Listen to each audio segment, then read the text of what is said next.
lagu tanpa R. Tanpa R. Coba buktikan. Rungokno ya. Oke. Delok R ora? Ya. 1 ditambah 1 sama dengan 2. Enak ora? Gak. Lah ya.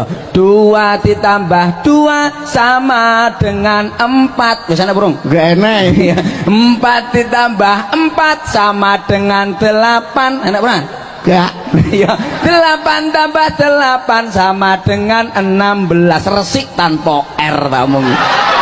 Lagu itu. Oh, iso pinter Ya ini. iya lho, tamu kita lagu tanpa R iku. Alah tapi nek Jawa mesti gawe R. Ora. Jawa bahasane Jawa tetep gawe R. Kan Ora. masalah siji tambah siji sami mawon loro. Ora. Iki lho setunggal tambah setunggal sami mawon kalih. Gak loro ah. Ora. Kali tambah kali sami mawon sekawan. Enak ora? Gak. Sekawan tambah sekawan sami mawon kali 8. 8 tambah 8 sami mawon 16. Lho, resik tanpa R. Loro ya apa? Resik. Kok iso ta?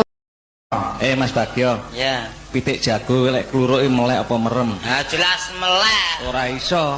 Bar arep tarung tak sida terus sumbar ya melek kluruke. Ya ora iso. Ya melek. Ora iso. Tapi ya. Kowe tumon pitik jago lek kluruk melek lewat tumon.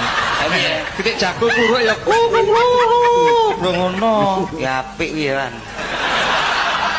Aja babak aku duwe cangkriman. Nggih. Wedhus madhep ngidul ki butute ning endi? Teng ler. Lah ning bokong ngono. Oh iya ya. Wedhus ning bokong ning ngono buntute ya ora. Buntut kok ning lor iki terus kula njupuk piye kok.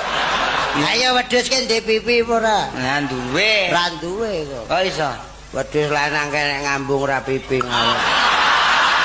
Kowe suruh tak pateni wingo kira-kira.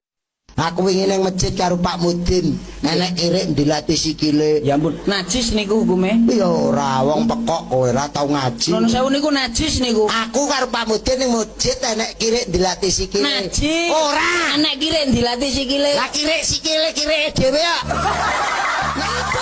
Aki kuli macul di sawah, nini kuli ngore di kebun, barudak arulin di galengan, di baledogan ku letak curumut curumut.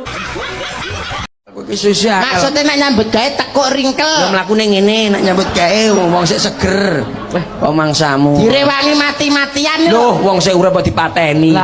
Piye to kowe iki? Aku sik urip lho, Pak. Tuh, gak maksudnya kerja keras lho, Dek. Kalangbret. Keras itu Kediri. Awake dhewe nyambut gawe ning Kalangbret tenggrian ning Bu Titik mosok ya ora apal. Suwe-suwe tak rondap kok wingi suwe-suwe. Piye to, Pak? Nggih, pripun Mas? Lah nyambut gawe iki maksudnya iki direwangi adus keringat. Lah, apa ora nek banyu genamu? Larang banyu udan-udan kaya rendem. Sirah nggo sikil-sikil nggo sirah. Korbat kuwi goblok. Jungkir walian jenenge sirah nggo sikil-sikil nggo sirah iki. Iso apa ora to nuturi wong cah cilik?